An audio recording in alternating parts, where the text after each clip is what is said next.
ગૌવંશ તેમજ ગૌમાંસ ગેરકાયદેસર રાખવા મુદ્દે વાઘોડિયાના આસિફ નૂર મોહમ્મદ કુરેશીને પાસા હેઠળ પોરબંદર જેલમાં ખસેડવામાં આવ્યો છે। તારીખ 23/2/2024ના રોજ વાઘોડિયા પોલીસને ખાનગી હકીકત બાતમી મળતા વાઘોડિયા ટાઉનમાં રહેતા આસિફ નૂર મોહમ્મદ કુરેશી નાઓ ગૌવંશ લઈ આવી તેને કતલ કરી તેનું વેચાણ કરે છે। બાતમીવાળી જગ્યા પર રેડ કરતા ત્યાંથી 6 કિલો જેટલું ગૌમાંસ અને 2 પાડા અને એક જીવતું વાછરડું મળી આવ્યું હતું। સુરત ખાતે મોકલી પરીક્ષણ કરતા મળી આવેલ માંસ ગૌમાંસ હોવાનું સર્ટિફિકેટ મળતા આરોપી વિરુદ્ધ અટકાયત કરી આસિફ નૂર મોહમ્મદ કુરેશી વિરુદ્ધ કાર્યવાહી હાથ ધરવામાં આવી।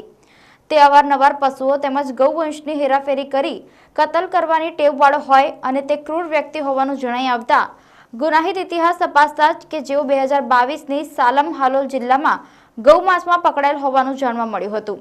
ઈસમ વિરુદ્ધ પાસા હેઠળ દરખાસ્ત તૈયાર કરી પોલીસ અધિક્ષક જિલ્લા કલેક્ટર વડોદરા નાઓને મોકલી આપતા દરખાસ્ત મંજૂર કરતા આરોપીને પાસા હેઠળ બજવણી કરતા પોરબંદર જેલ ખાતે મોકલી આપવામાં આવ્યો છે।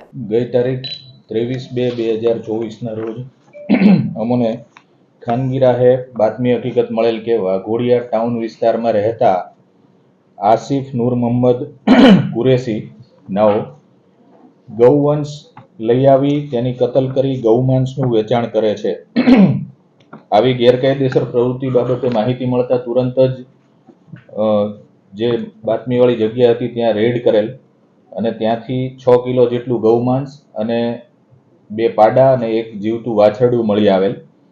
જે અનુસંધાને પશુ સંરક્ષણ અધિનિયમ અને પશુ પ્રત્યે ઘાતકીપણા મુજબની કલમો જે છે એ મુજબનો વાઘોડિયા પોલીસ સ્ટેશનમાં ગુનો રજીસ્ટર કરી અને કાયદેસર કાર્યવાહી હાથ ધરવામાં આવેલ।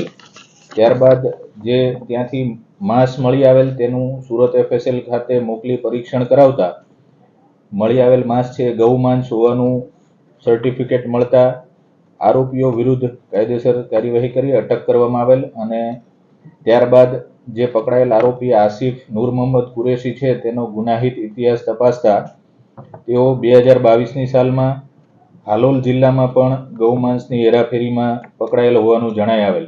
જેથી આરોપી આસિફ વિરુદ્ધમાં ક્રૂર વ્યક્તિ તરીકેની પાસા દરખાસ્ત તૈયાર કરી પોલીસ અધિક્ષક શ્રી વડોદરા ગ્રામ્ય સાહેબ નાઓ મારફતે જિલ્લા કલેક્ટર શ્રી વડોદરા નાઓને મોકલી આપતા ત્યાંથી પાસા દરખાસ્ત મંજૂર થઈ આવતા આરોપીને પાસા હુકમની બજવણી કરી પોરબંદર ખાસ જેલ ખાતે મોકલી આપવા તજવીજ હાથ ધરવામાં આવેલ છે।